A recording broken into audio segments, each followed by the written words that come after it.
Buenas tardes, mi nombre es Manuela Oye Suavita y el caso que voy a presentar hoy es Dred Scott versus Sanford. Voy a empezar exponiendo mis autores. El primero es de un artículo de revista Batallas Decisivas de Derecho Constitucional. El autor se llama Frederick Dumont Smith. Lo saqué de Gistore. Y el segundo es Journal Article Dred Scott Square de Jabari Asim. La verdad no sé muy bien pronunciar su nombre, pero lo saqué también de Gistore. ¿Por qué los voy a exponer? Primero porque básicamente mi primer artículo expone el caso, habla acerca de todo el caso, cómo pasó, y también da una opinión acerca de uno de los jueces que hubo en la Corte Suprema, que más adelante pues lo van a entender. Y el segundo autor habla más acerca es como un tipo de narración acerca de cómo se debió sentir Dred Scott y de cómo nosotros como personas actuamos. Entonces se expresa como con dolor e impotencia.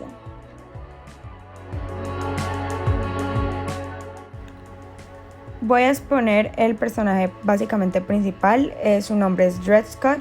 La fecha de nacimiento es 1799 en Virginia, Estados Unidos, y falleció el 17 de septiembre de 1858, San Luis, Missouri, Estados Unidos.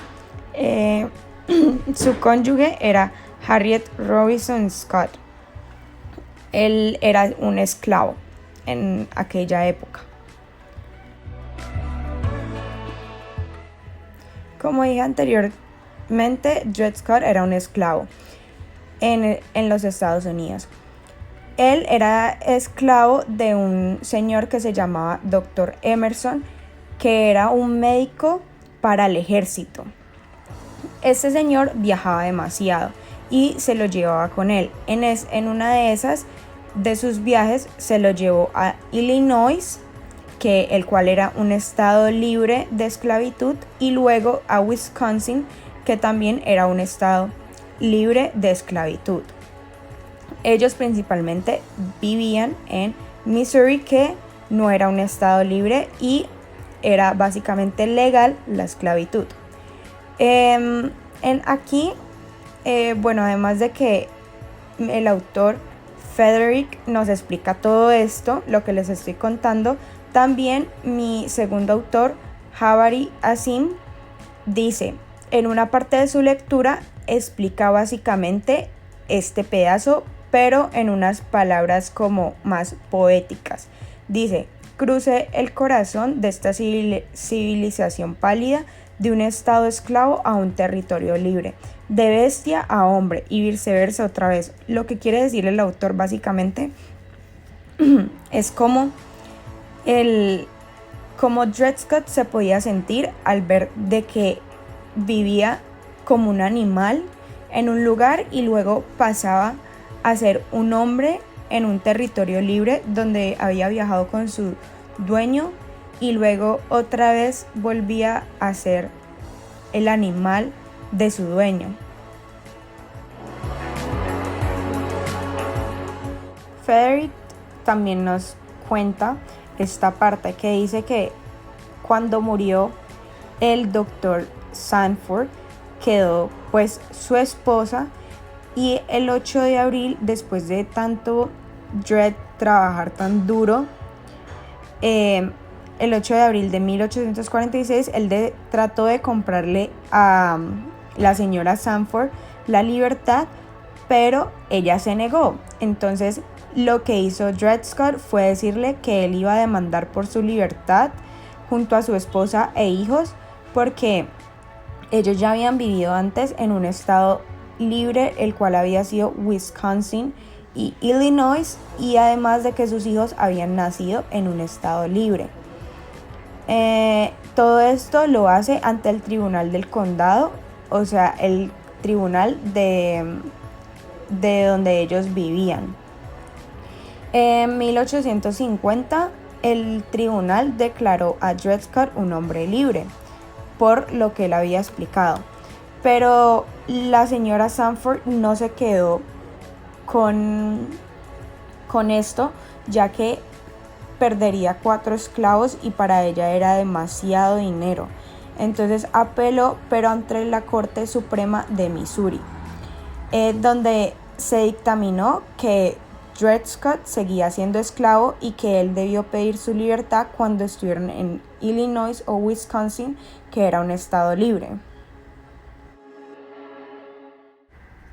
Frederick nos cuenta luego que Dred Scott fue luego regalado, básicamente, literalmente regalado, de la señora Sanford a su hermano, pero entonces esta vez Dred Scott decidió volver a demandar, ya no a la señora Sanford, sino a su hermano, pero en la Corte Suprema.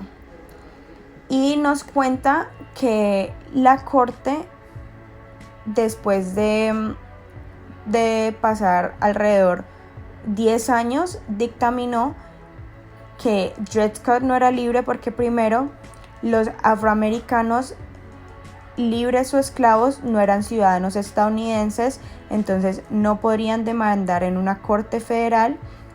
Segundo, que el Congreso carecía de poder para prohibir la esclavitud en los territorios de Estados Unidos.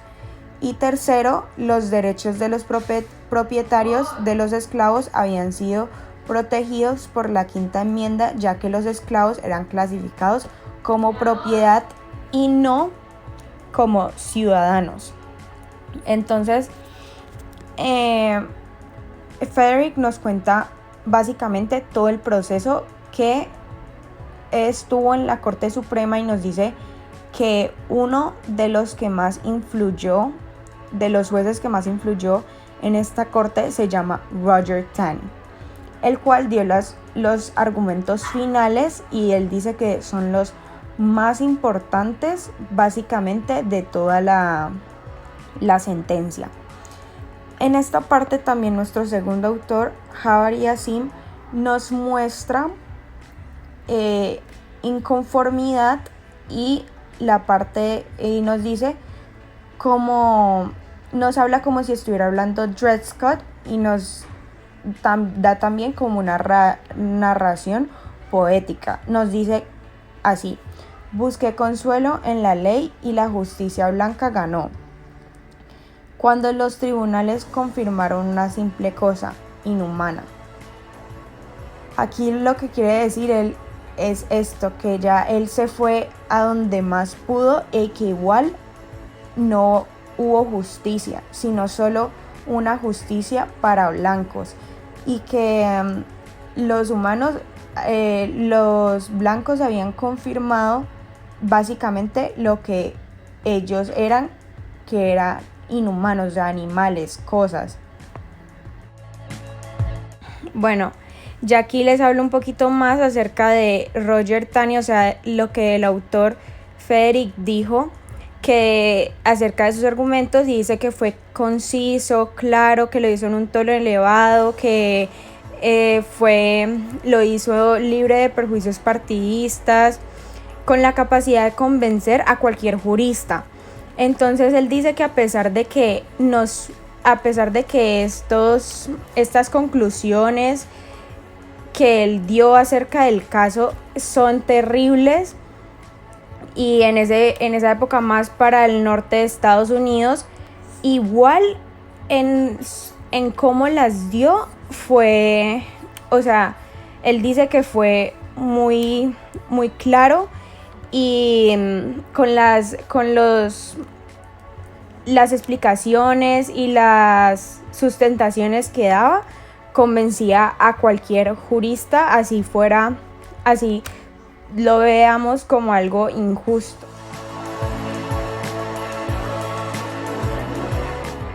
Bueno, esta decisión, por último, se consideró la peor decisión de la Corte Suprema en la historia. Dicen que este caso fue uno de los muchos que impulsó a empezar la guerra civil, Por último, nuestro segundo autor nos finaliza su escritura con esto que se relaciona con lo que les acabo de decir, que dice: debería haber una ley en contra de esto. Noble Dread, lástima de nosotros, sus parientes, por permitirle este fin. Su nombre casi desconocido, su recompensa un parche de suciedad. Aquí él quiere resaltar de la injusticia que tuvo este caso.